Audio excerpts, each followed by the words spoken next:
What's up, downloaders? Fancy seeing you here again. My guest in this episode is Tim Marcello, and we discussed 1992's comedy film, My Cousin Vinny, starring Joe Pesci, Marissa Tomei, and Ralph Macchio. This is a classic film. We've gotten a couple requests actually to do this film, and Tim just beat everybody to it. So I hope you guys enjoy this. I really don't have much to announce for this one. Follow our social medias, Twitter, Facebook, Instagram, YouTube. Got some videos going up there. I hope you guys have been enjoying them. And if you are enjoying them, make sure you tell somebody. Tell a friend, tell a family member. Download, listen, watch. Really appreciate all the support, guys. And looking forward to heading into the second half of this season and beyond. So without further ado, on with the show.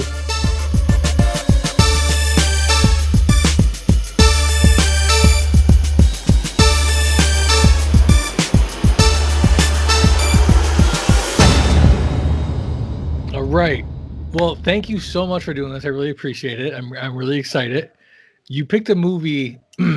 So you picked My Cousin Vinny. Yes.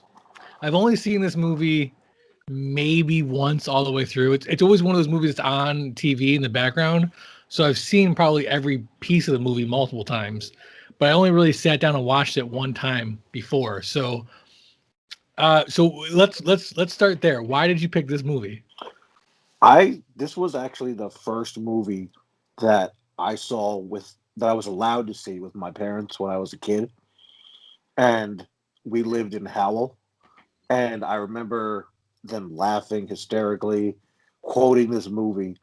And I was like running back and forth, playing with my cousins coming in. And it was just something that every time it came on, I wanted to watch it because I felt important. So it's got that nostalgic feel to you. Yeah. It was like a good feeling. It's like something that I communicate with my family. So now every time I watch it, I just quote lines from it in the house, and my mom and my dad will be like, "Did you just say Utes?" And I'd be like, "Yeah." You know what I mean? It's just like, yeah, Utes. And it's just like one of those movies you have to see. Great scene there. So we'll definitely go into detail about that. So before we get started, obviously, I don't know if you've listened to the show before, but our purpose here is by the end of our conversation, we want to be able to identify whether or not this was a good movie.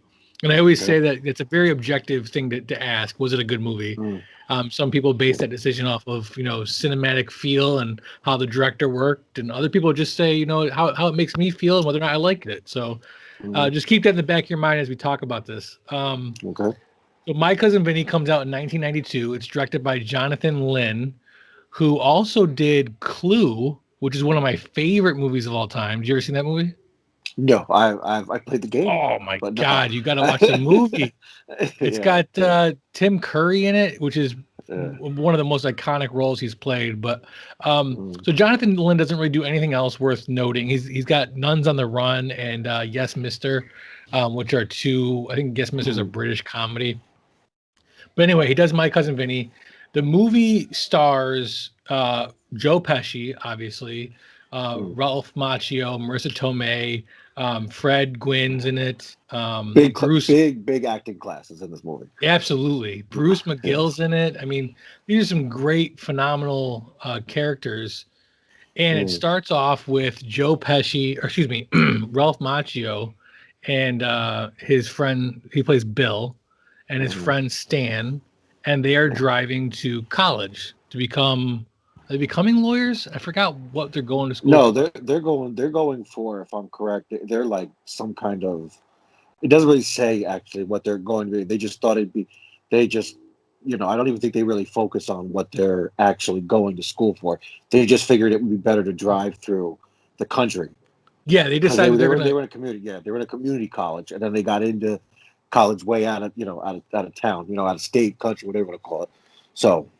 Yeah, it says two college kids driving from New York to go to UCLA, so University of California there. And they decided to drive cross country, have the experience of doing that, which, I mean, sounds awesome. Who doesn't want to drive cross country with their best friend? Yeah, well, when gas is only like $1.20, it's not even like $1.20. And they're in, is it Alabama? Yes. Okay, so they're in Alabama and they stop at this Sack O Suds convenience Yep. store.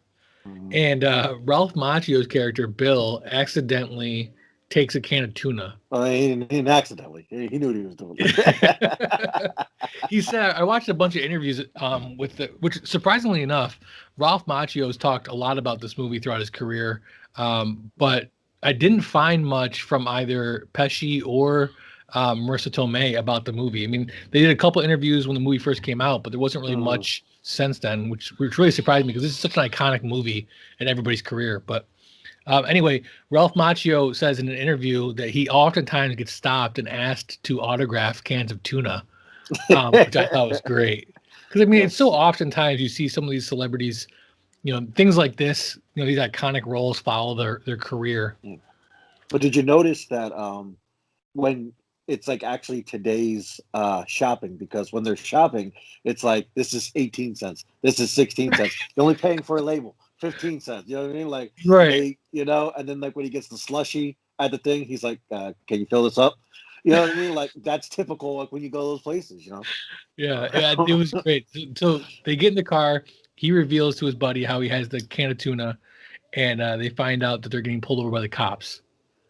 And immediately, this cop pulls out a shotgun, tells him hands in Mm. the air, which is crazy to me. And Yeah. I'm at this point, I'm thinking, how do they not know something more serious is going on? I mean, the cop pulled out a shotgun, but they think they're getting pulled over for shoplifting. Yeah. Well, they think it's like a gag or something. Right. They go back to the police station. There's some questioning going on. The cops are basically like, tell us what happened. Tell us what's going on. And they think they're talking about shoplifting. They go back and forth a couple Mm. times. They ask, did you do it? Well, of course I did it. I mean, I'll admit I did Yeah. it. And Yeah. then come to find out somebody has not only robbed the Sacco Suds, but also killed the man behind the counter, which I just want to point out for a comedy, they don't really go a lot into the murder factor that this movie is No, based no, around. no. But it starts. It's so funny because they go into it, and then they're like they skip over that someone's murdered, but they turn into a joke. He's like this. He goes, "So tell us what you did." He goes, "Why did you call the cops?" Well, he's my friend. Your friend has you in a lot of trouble. Well, wait a minute. And he's like this. He's like, "So when did you shoot the clerk?" He's like, "I shot the clerk." He's like, "Yes. When did you do it?"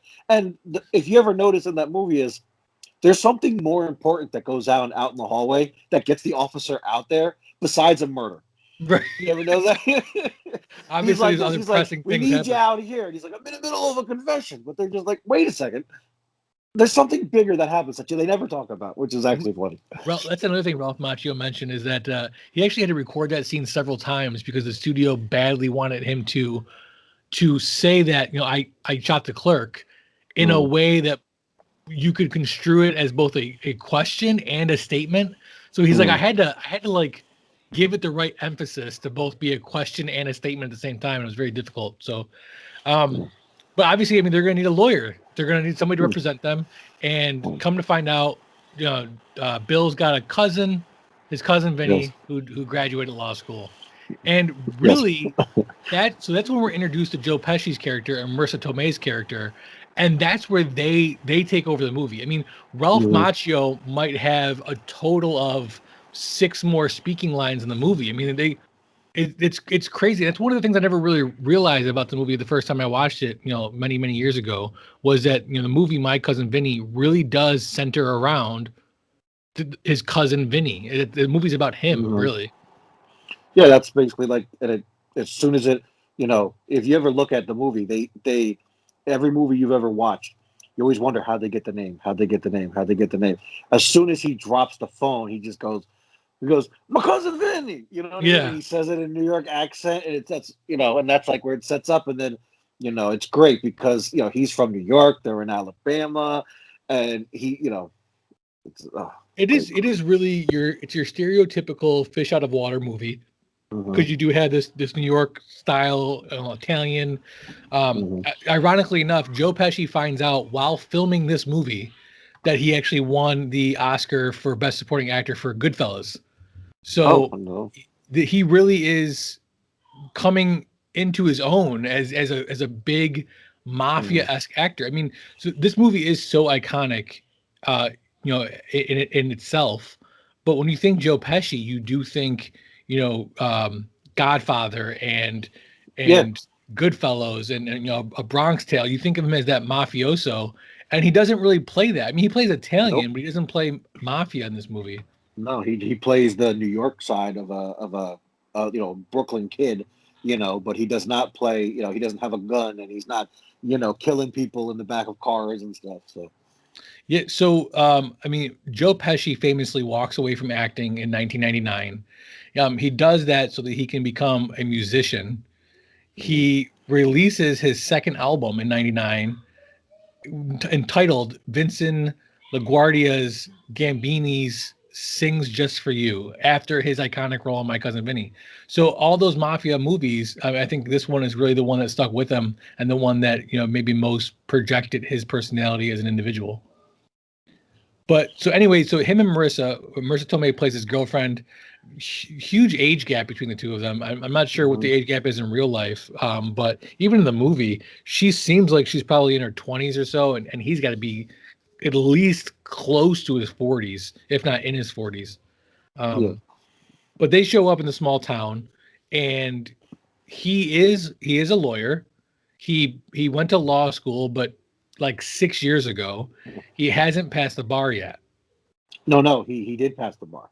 He did pass the bar. He's right, six Yeah, weeks ago, right? yeah. He says six. Remember, he goes like this. He goes, second time's a charm. Well, not for me. Six times a charm. So the boys, specifically the other guy, Stan, excuse me, Stan Yeah, has a mini heart attack because he's like, this is the guy that's going to represent us, and yeah, he eventually wants to get his own lawyer, the district attorney, or the coin opponent attorney to yeah. represent him, who has a very bad stuttering problem. Yes. Only when he's nervous, though, Only when because he's he doesn't. nervous. Because you don't notice that when he's first talking to him in the. And then he just starts. He's like, I got you. And then as soon as he gets in the court, oh, that scene, that's just like, and it's true. When people get nervous, they start stuttering. Oh, It's you painful to know, watch. It really is. it is, but it's so funny at the same time because he's like this. He goes, could, could you, you know, and he just gets into it. And they're just like looking, and like you feel bad for the jurors. You know what I mean? Because Yeah, they're because getting you're getting spit spit all on. over it. Yeah.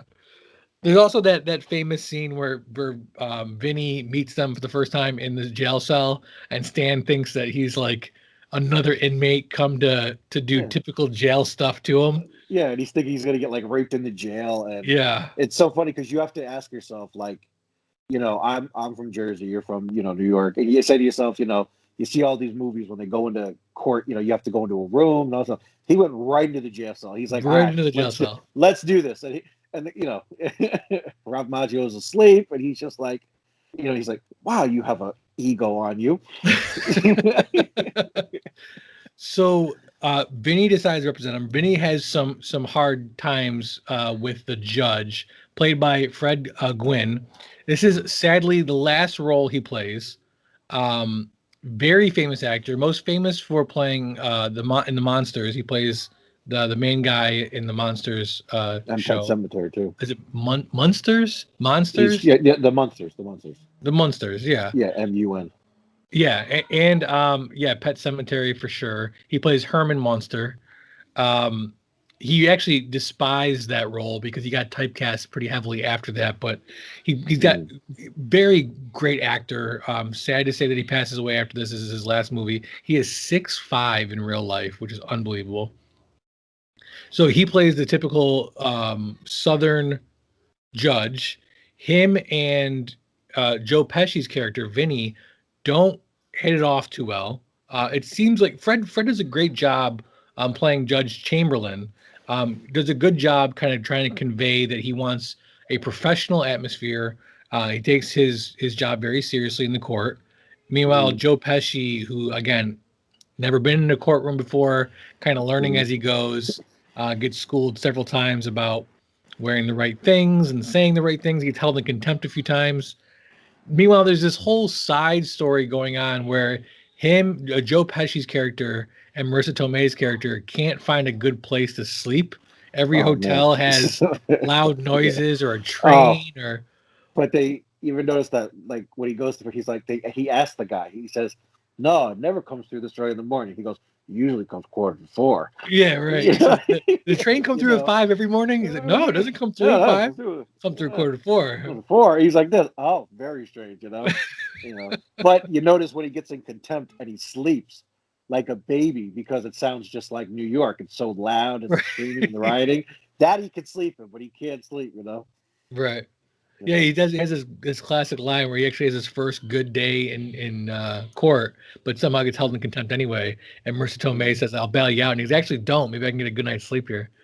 Exactly, because she tries to bail him out, and then, uh, they she tries to, she hustles the guy for the money, and he doesn't Right. want to pay her, and then like that goes. That's like if you ever watch The Family Guy, it's a skit that goes through the whole entire movie. Yeah. It doesn't end until the end of the movie where he finally gets the money. Yeah, Marissa Tomei tries to get some money by hustling a guy at pool. The guy refuses to pay up, so Joe Pesci goes to collect the money, and essentially challenges this guy to a fight for the $200. But the guy doesn't have the money, and then when the guy gets the money, he doesn't have all the money, and then when he finally gets all the money, Joe Pesci lays him out and collects. But Yeah, one punch, one punch. bam. He's at Yeah, that point. Joe Pesci's pretty ticked off. I forgot why he's so mad, but he's because he has to get his. He's trying to get the suit. Remember, he's like that's they're trying to right. find the one suit because the whole town got the flu. Believe Right. that the whole store got the flu.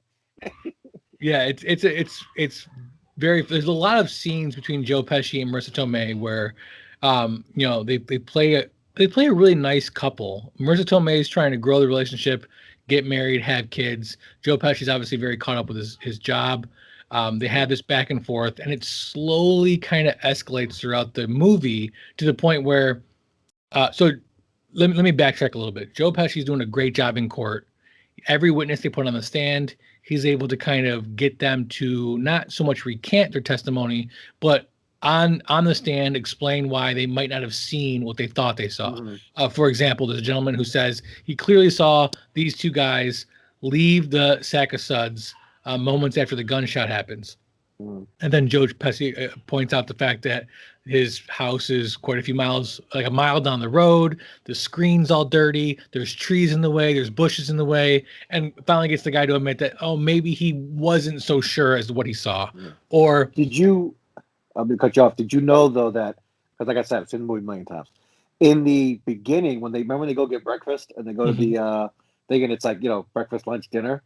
He immediately it's like a lot of the stuff that was going on in court.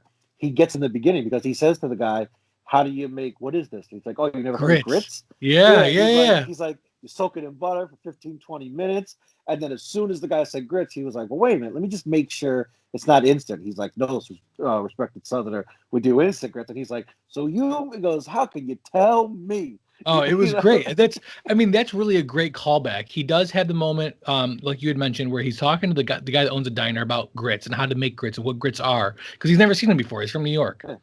And when the guy on the stand is talking about how, isn't it possible these two guys went in, cashed out, left, and two other guys came in and committed the crime? He said, "There's no way." He said, "How do you know there's no way?" Well, because it took maybe 5 minutes total. Well, what were you doing during that time? I was making grits. So there's no way you could have made grits in 5 minutes. And it gets the guy to admit that, oh, maybe it was more like 20. Or there's that classic scene, so classic that Rudy Giuliani recently brought it up, where he's Mhm. got the old lady on the stand who claims she saw the two guys. Three witnesses. All three witnesses saw these two guys. Mhm. And Joe Pesci walks across the courtroom, holds up a couple fingers, and says, "How many fingers am I holding up?" And she says, four. And he Yeah, actually but holds up. then you get the judge, and the judge he's like, "Your Honor, please." Yeah, He's can I like, can let the "Mrs. record Bailey, reflect. and only Mrs. Bailey." He's like, "Oh, sorry about that." That is a Yeah, really good scene. So he manages to get all three of the eyewitness testimonies basically overturned, or get them to admit that they didn't see what they thought they saw.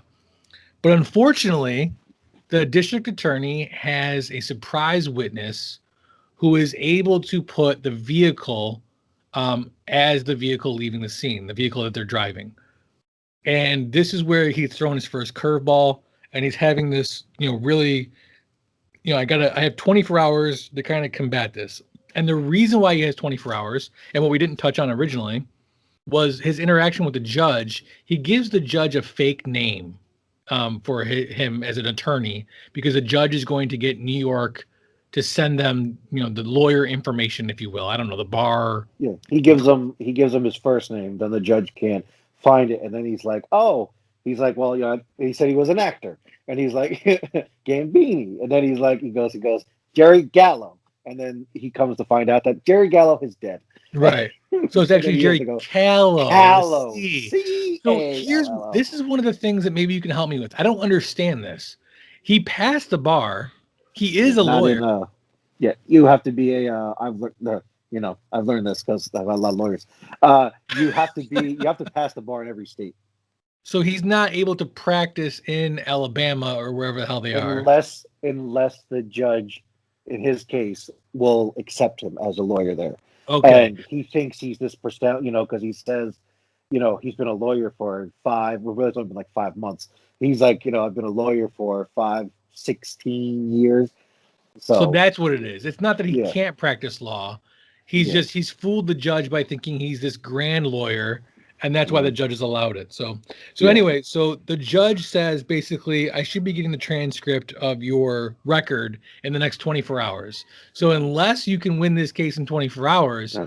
you might Well, have you're some. missing one thing though, because he gets it back. They go to break, and the judge says, he's dead. He explains him. He goes, "Yeah, he's dead." He says Callow, and then he's like, remember, he calls the lady, but the judge over there is on lunch, so That's he now right. has to solve it by the end of this day.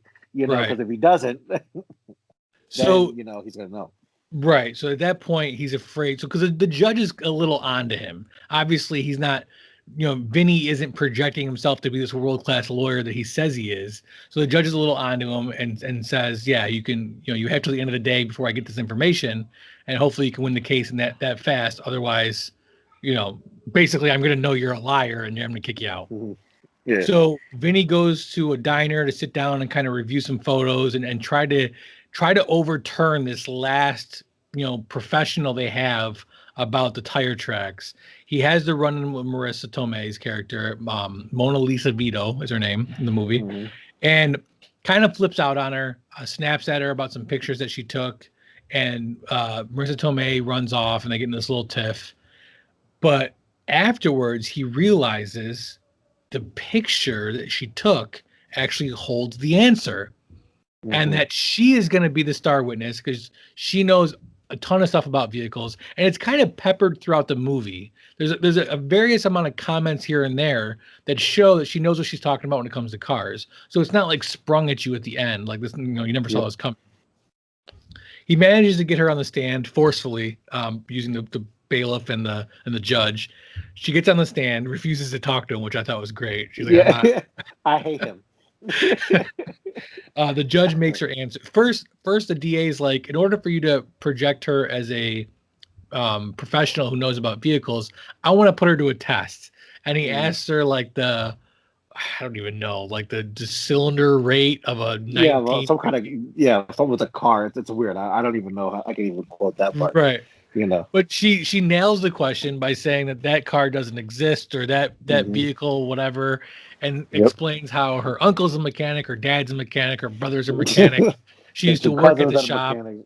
I love the sexist. She mentions that she worked at the garage with them, and the DA's like, "What were you doing? Like answering phones?" And she's like, "No, I was rebuilding engines, changing Yeah, carburetors, like there's oil get my changes, hands dirty." tune-ups. Yeah. Um, so he basically, with Marissa's help, proves that there's no way the vehicle they were driving could have left those tire tracks because it required independent suspension, which the vehicle Yeah. didn't Positive have. traction. Yeah, positive traction. That there's like two or three things the vehicle would have had to have in order to create those Mhm. tire tracks, and they didn't. Yeah. And then on a hunch, the only other vehicle that could have done that looks like the vehicle they were driving, he has the cop, again played by Bruce McGill, run that vehicle, and it looks like not only was that vehicle picked up 2 days ago, reasonably close by, but it was driven by two people who look like the defendants, and Yep. they were found with the firearm on them. So with that, the case is thrown out. And I mean, really, at the end of the movie, Vinny and Marissa go driving off into the sunset. Mm-hmm. So, would I miss anything? Any critical scenes that you thought were just awesome? No, they just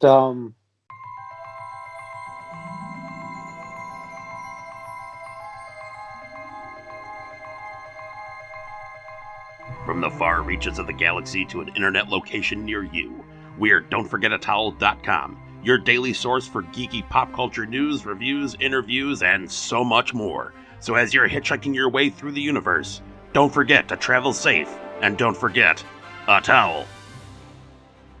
again with the picture. She took that when they first got there, and again that shows up at the end during the court, which was pretty good. When you watch it at times, there's a lot of like one-liners that's so funny. Like when she's like, two Utes, and he's like, "Did you just say Utes?" And the judge is like, "That's like the famous line in that whole movie, the Utes part." And like you said, it's just like it's like like the bias for the women. It's like she couldn't possibly know anything. She's supposed to be the typical, just woman, and she's reading the law book. She's, doing everything she needs to get him out of jail. She's the hustler, and then at the end, she's the one that basically helped seal the case because she knew about the car situation. So, There is a great scene that I forgot to mention where he goes hunting with the DA. mhm. Vinny and the DA go out hunting together, and before they leave, he tells Marissa's character, "I'm gonna try to get some of his files, or I'm gonna at least try to get some information out of him." And they're driving to the hunting place, and he goes, "I'd love to take a look at your files." And the guy goes, "All right, hang on a second." And he calls up the secretary, make a copy of all the files. Yeah. And when he brings it back to the hotel room, he's like strutting his stuff, like, "Oh Yeah. yeah, not only did I get him to give me all the files, but he, made copies." And Marissa Tomei is just letting him talk and dig his own grave, and then finally says, "You idiot! He has to do that. He has to share all that with you Yeah. because, like you said, But she that, was reading the law books yeah. too. She was helping him the Yeah. whole time." And when right before when you had mentioned it, when they brought that like the secret guest, the guy with the all about the cars, Mhm. he was like, "Where did you learn all about that?" Because he wants to get that thrown out, and he reads the entire book part and tells it to the judge. He's like, "Your Honor," and he says it word for word, and the judge is just like, "That is a wonderful point, It was very but well denied." argued. Yeah, He's like this, but denied it. He's just like, "Well, okay," yeah. you know. There are some good scenes in this movie, but so here's my issue with the movie. Despite all these good scenes, I didn't find it all that funny. I mean, give me the funny scenes. Where are the scenes that you're telling me that you were, rolling on the floor laughing and Okay, so I find okay, remember when they're at the cabin and he's supposed to sleep beautifully in the cabin, and then once he's asleep, you hear the birds screaming the out on top of owls? his lungs, and he comes out shooting his gun, like and then she's pony back and forth. She's like, "My cousin, the one married to my sister, she's getting married," and he's like, "Excuse me for your boom, boom, boom." Biological clock's ticking. I haven't slept in 3 days. You know I what I don't know. mean? I just Oh. very very. I mean, maybe you know what it Uh, is. You know what it is. I think the movie was somewhat ruined for me because I saw it in pieces mm, versus really sitting down and watching the whole thing. Not saying it's a bad movie. I'm not giving mm, away my answer to the question of was this a good movie or not. But mm. I look at this as what's supposed to be a comedy, and I don't really find it all that funny. Amusing, but not Yeah. funny. You know. It's not a movie that you're gonna like. There are some parts in it where you'll go when you first see it, you start laughing, and you can quote like the Utes and he's like this, like when he goes to judge, he goes, "Why I wore this," I think when he shows up in the leather and he's like this, he's like, "You were serious about You're that? serious about that? About I that?" do like when he shows up in the like Yeah. nasty cream colored polyester suit, Yeah. and the judge gives him Yeah. shit for it, and he's like, It's "Listen, just like, I yeah. got this for you. It was either this or Yeah. the leather thing, you And know." that's why he ends up in court because he's like this. I'm holding you account. He's like, yeah, what else is new? And Yeah, he's just like looks up and he's like, what'd you say? No, what? What I say? What I say? exactly. When he goes up and like his first argument before they get the public defender, he was like, Everything that guy says bullshit. And he just sits back down. You know what I Right, mean? that's his opening statement or Yeah, opening. that's it. Doesn't say anything else. He just goes, everything that guy over there says bullshit. And just sits down. Falls asleep during the courtroom. You know what I mean? It's just like, so, There are definitely some. Again, this is one of those movies that is so heavily quoted and so heavily referenced throughout pop culture that there are some iconic scenes. Yeah. Rudy Giuliani, like you said. Yeah, exactly. Who apparently has referenced this movie more than once in his legal arguments, which is kind of scary that, that he's based a career off. So one of the things that I've created to help us kind of get to the bottom of this, was this a good movie, is my classic 3 questions. So let's go into my 3 questions now. Okay.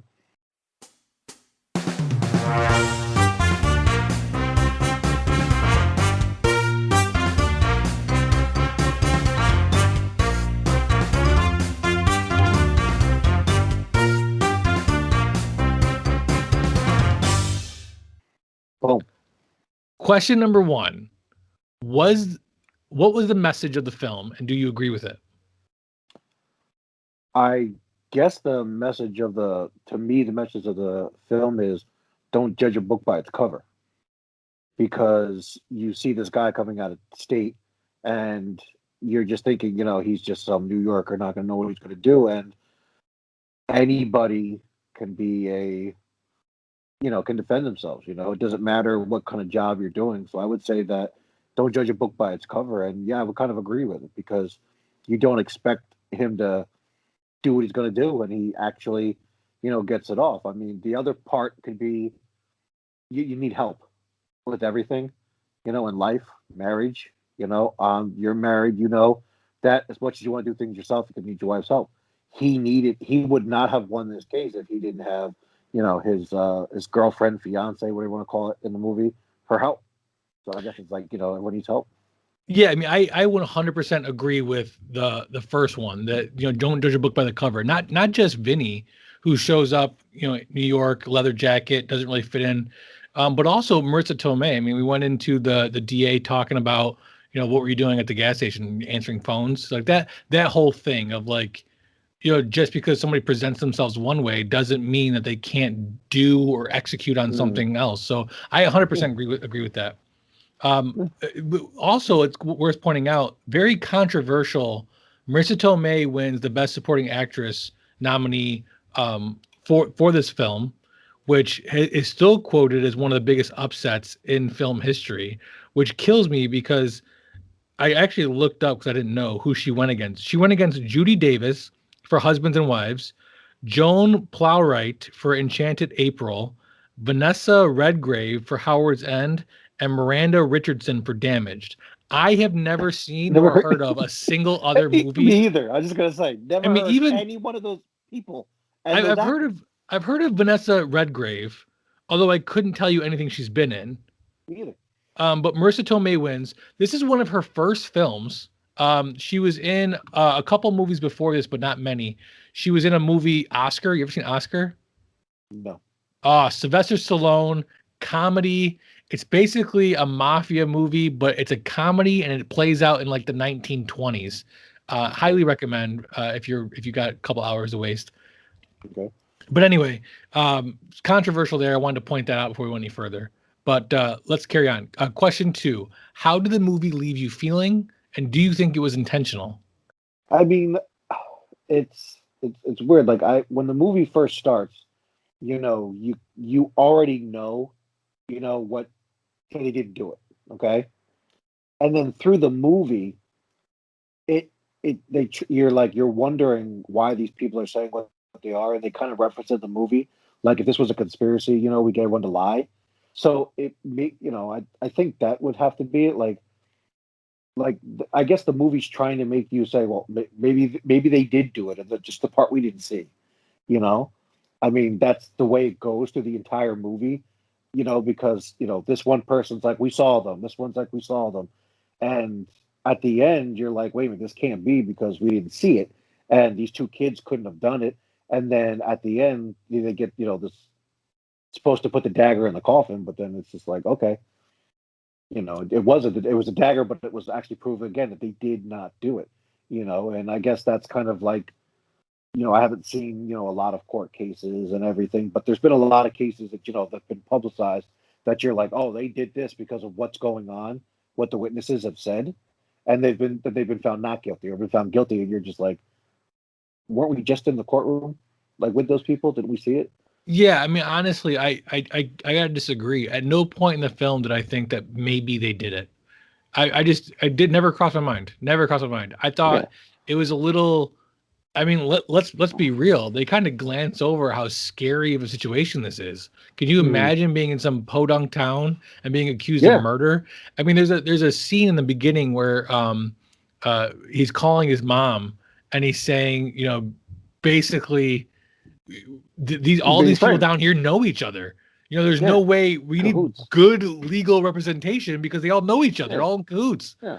And that's, I mean, that's I never thought they did it. Like I knew for a fact they didn't, but I would say if someone hadn't seen the movie and they're coming, like let's say you missed the first 20 minutes of the movie, you're like, oh crap, maybe these guys did do it. Yeah, I could see that. I could see Yeah. that. If you missed the first 20 minutes, you might, wonder. It's also worth noting that Joe Pesci was actually one of three people considered for the role. John Lovitz and Danny DeVito were also considered for the role. I think Danny DeVito, I really couldn't see being in this role, but John Lovitz, I could. I could totally see him. I don't think it's the same movie. I think it's a little more Yeah. comedy, a little more B movie than Yeah. than I you know, couldn't see I A-lister. couldn't see John Lovett. I mean, if I had to see anybody, I I guess you could see Danny DeVito, but I couldn't even see either one of them, to tell you the truth. And I was right. So Pesci is 49 when the movie comes out. Marissa Tomei is 27. So Yeah. holy cow, 22 years Jay-Z, difference. Jay-Z and Beyonce. There you go. There you go. Which I mean, they are clearly the Jay-Z and Beyonce of film. Yeah. So okay, my last question. What is the most important sequence in the movie? What do you mean by important sequence of the movie? Like the most important scene or the most important events that happened in the movie?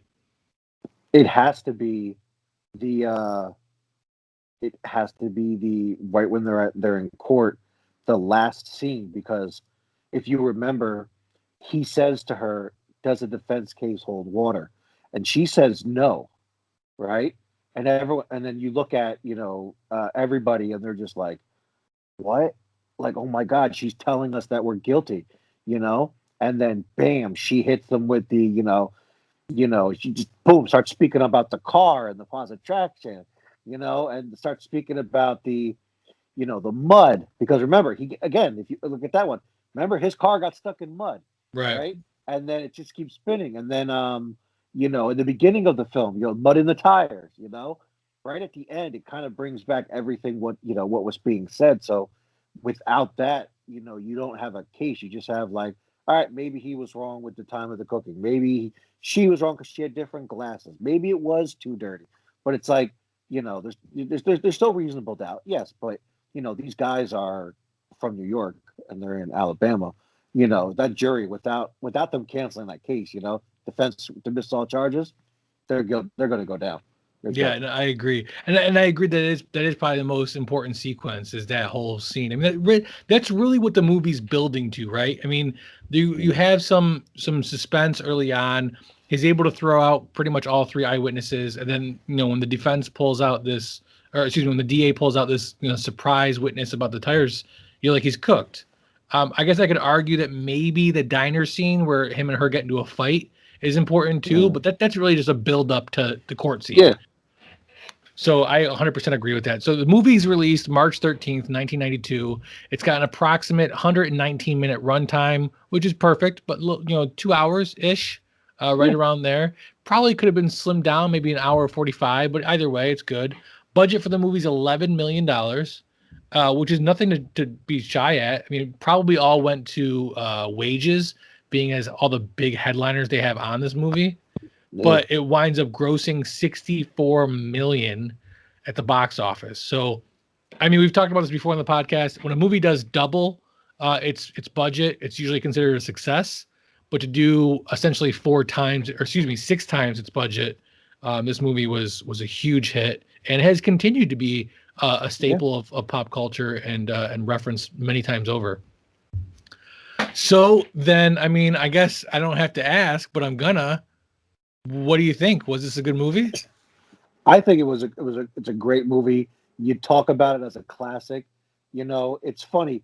You could sit there and say, "Oh, I don't know if it got great reviews when it first came out."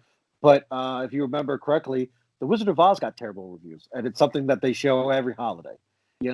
So this movie is if there's nothing on, you watch it. It's kind of like The Godfather and, like I said, A Bronx Tale and all those movies. It's like you watch it, you giggle at it, and then or like you said, it's something that you can pick up in the middle of it. Watch something, it goes to a commercial, you leave, but you always come back to it. That's how I see the movie. So here's what I'll say. I do think it was a good movie. I do think that My Cousin Vinny is a good movie. I don't know if I'm putting it up with The Bronx Tale and No, Godfather. no, you can't. You can't really. No, you can't But put it, them it like is a that. good But movie. Here's the thing. You're gonna find the movie in the $5 bin at Walmart. You're gonna find the movie and on a cable channel at the middle of the day on a Sunday when it's really not competing against anything else. But it is the movie that when it's on and nothing else is on, I'm satisfied sitting here and watching it. And like you said, the beauty part about this movie is that it's such ingrained into our culture that you can really turn it on at any point in the movie and you know what's going on. You know it's already happened, you know what's going to happen, but yet you're still entertained watching it. So yeah, I think this is a good movie. I would give it probably a solid 7 out of 10. Yeah, I would go with a 7 or 10. I mean, it's got when you look at a movie, you want to make sure that it's got classic lines you can remember, and specific scenes. And this one has the lines. I wouldn't say like you're like, oh, remember this scene. No, you really remember the lines.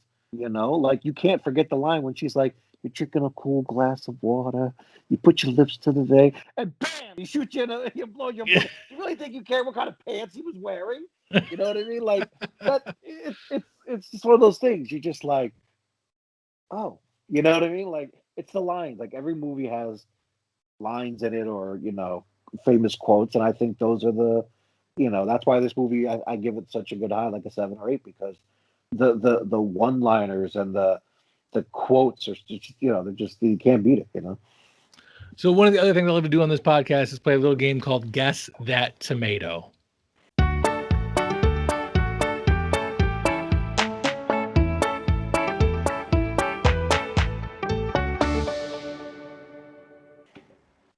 So Guess That Tomato is pretty simple. If you've ever seen Rotten Tomatoes, they do a score of the movie, both critics and audiences. And what I'm going to have you do is I'm going to have you guess the audience score for 1992's My Cousin Vinny. Then I'm going to sprinkle in some hints, give you a chance to revise your guess, and we'll see how close you get. So on a scale of 0 to 100, what do you think the audience rated My Cousin Vinny? I would say 57. Okay, 57. So I will tell you that 109,000 people rated this movie, only 58 credits. So, or critics rather. So here's what I'm going to do. I'm going to give you the critic score. I'm also going to give you 3 movies that are within 2% of this movie's score, plus or minus. So first, 58 critics rated My Cousin Vinny an 86, which is pretty impressive. And as you know, the critics can go higher or lower than the audience because critics and audiences very rarely agree. But here are your 3 movies that are rated within 2% of the same score as My Cousin Vinny. Movie number 1, 1917, an amazingly one-shot movie about 2 men who have struggled to deliver a command to the front lines of a war. Movie number 2, Onward, the movie your nerdy friend raved about that centers around his long-running D&D game. And movie number 3, The Sisters Brothers. Their last name is Sisters, but they're brothers. They are the Sister Brothers. Oh, damn. Well, then I would say 47 then. Have you seen any of these movies? Well, I know. Isn't Onward the cartoon one? Yeah, that The just one came that out just on came out? Netflix Yeah. about a I year thought it was ago. great. I thought that was great too. So it has to be. I think it has to be in the 50s. So I'll stick with like 57. All right. Yeah, it has to be in the 50s.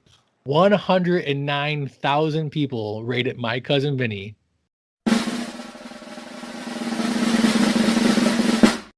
An 87. Wow, This is that's higher huge. than I This is a thought. really high score. Yeah, I wanted to go higher, but like every time I see the Rotten Tomatoes thing, it always lets me down by telling me it's so much lower than what I thought it was. So that's why I went 57. But if I had to change my answer, I go 95. I mean, I think a movie like this, it averages out over time, right? I mean, when movies first Mhm. come out, audiences can be pretty brutal to it, but a good movie or a bad movie, it's going to average out over time. And this movie is going on almost 30 years old. Eventually, the audience is going to start bringing that score up. I think it's great. So they had the movie poster up here, and it's Marissa Tomei with her arms around Joe Pesci, who's Mhm. got a briefcase and is standing on top of a bunch of law books because he's so short.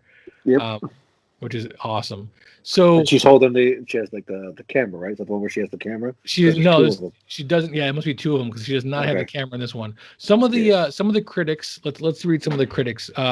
One who voted positively on it said, "My cousin Vinny slumps badly as the courtroom scenes drag on, but when Tomei is on screen, even the jury wakes up." That's interesting. Okay.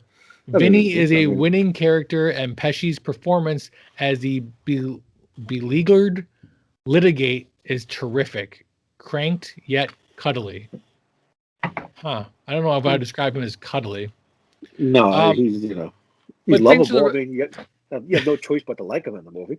Oh, I agree. Though I do that whole scene with him and Tomei on the, like in the woods there where he Oh, and freaks they're like out getting about. the car. Yeah, I Yeah. wasn't a big fan of that scene, but Yeah. either way, Yeah.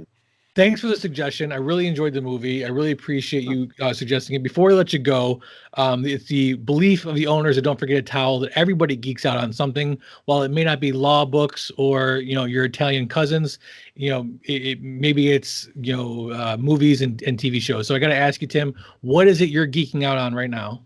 Um, what am I geeking out right now? I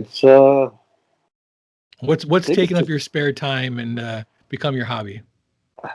basically. I think it would just have to be sports right now because I'm just trying to look in there and find out what's going on. Because there's no more fantasy football. And you come in second to last a couple years in a row. You know what I mean? You gotta redo that stuff and find out what's going on. Is football your But go-to, or are you into like basketball and other sports? I I can like anything that comes to finals. Whether it's the baseball, whatever it is, I'll watch it. Like basketball, you won't see me watch until like the NBA finals comes along. Football and baseball. Football, I watch all the time. No matter what game is on. But baseball, it just has to be like the Yankees. And I just watch them, so it doesn't really matter. So it's like but I love going on Twitter and like reading stuff that's going to, happen for football, baseball, and find out who I'm going to draft next year that won't get injured. Well, thank you Yeah. so much. And now's your Okay. chance. Anything you want to plug? Any shout outs you want to give? BAMS, go support BAMS. really, really? That's a That's it. throwback. I got nobody else to. I don't like a lot of people. You know what I mean? Well, I really appreciate your time, Tim. Thank you All so right. much for being a guest. Thank you, man. I appreciate it. Anytime. All right, take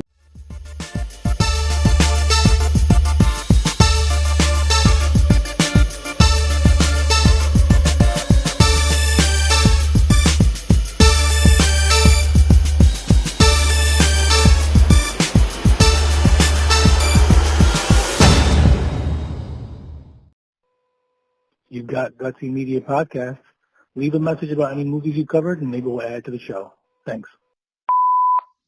Hey, this is Tim's cousin, Vinny. Heard he did a review of my cousin Vinny on the show, so I had to call in and say, what's up? Yo, this is Tim's favorite all-time movie. The dude's got no fucking taste. Movie's terrible. Get out of here with Ralph Macchio. Nobody wants to see their Friday kid getting his ass whipped in prison. Nobody cares about Marissa Tomei and her little New York accent. Fuck that. Shit's bullshit. Only good thing about it is man Joe Pesci. I like angry short men, so you know I love Joe Pesci. But the rest of the movie, terrible. Don't give a shit about it. In fact, it's Tim's favorite movie. Dude's got no taste. I call him a ham sandwich. This shit's terrible. See you later.